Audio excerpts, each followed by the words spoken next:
Greetings, my scattered brothers and sisters in the Lord. Trust you know the Lord is with you today wherever you find yourself scattered, and that you know that his presence with you is more than enough for whatever you might face today. When's the last time that you prayed for God to break somebody's teeth, to strike somebody on the jaw? It may have been a little while. You may not have prayed that since the last time that you read Psalm 3. But Psalm 3 is our prayer today. And so let me go ahead and read this. O Lord, how many are my foes? How many rise up against me?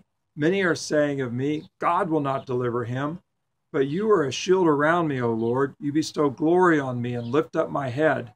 To the Lord I cry aloud, and he answers me from his holy hill. I lie down and sleep, I wake again, because the Lord sustains me. I will not fear the tens of thousands drawn up against me on every side. Arise, O Lord, deliver me, O my God. Strike all my enemies on the jaw, break the teeth of the wicked. From the Lord comes deliverance. May your blessing be on your people. And so the psalmist is obviously surrounded by enemies who are taunting him and saying, okay, let's see your God deliver you. And yet the psalmist is confident that the Lord will lift up his head, that the Lord will bring vindication to him. And so the psalmist is even able to sleep at night in the midst of so much opposition and people out to get him and to see him fall.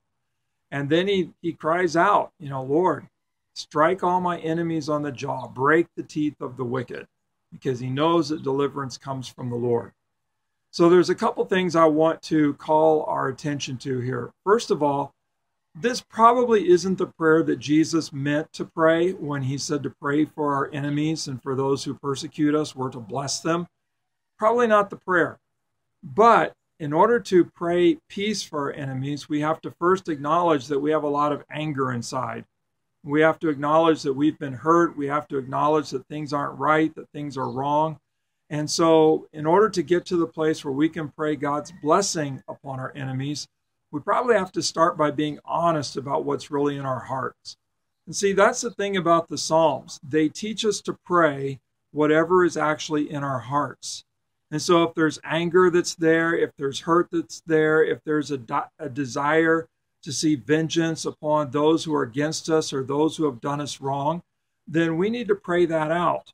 Rather than taking things into our own hands and expressing our anger harshly, violently against people, we are to actually pray that anger out to God and to trust judgment to God. And so the psalmist has recognized that it's God's place to bring judgment. It's God's place to make things right. And so the psalmist is going to pray that anger out to God and be honest with God about what's in his or her heart. And that's the first lesson for us from this psalm, is to make sure that whatever is in our heart, no matter how violent it might be, how ugly it might be, how much desire there might be for vengeance, that we pray that out to God rather than taking it upon ourselves to go and fix things.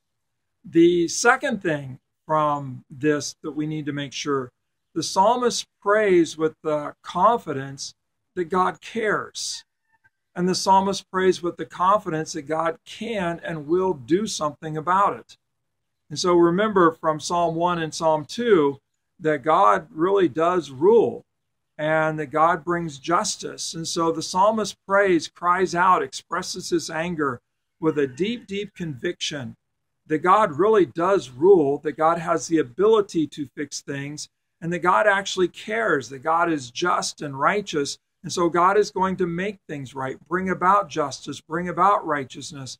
And so the psalmist can sleep at night because the psalmist knows that, okay, I've cried it out to God and God's going to take care of it. God's going to do something about it. God's going to make things right. I don't have to vindicate myself. God will vindicate me. And so wherever you're scattered today, whatever is in your heart, no matter how deep the anger or the desire to see vengeance take place and things made right, to be vindicated against those who have done you wrong. Maybe they're even doing you wrong now.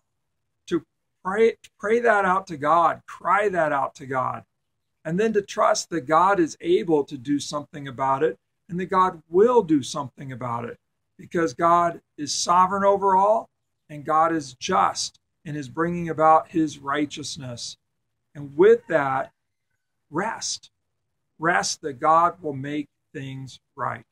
So, again, wherever you're scattered today, whatever's in your heart, cry it out to God and know that God cares, that God is just, and that God will make things right so that you can have a restful day. God bless.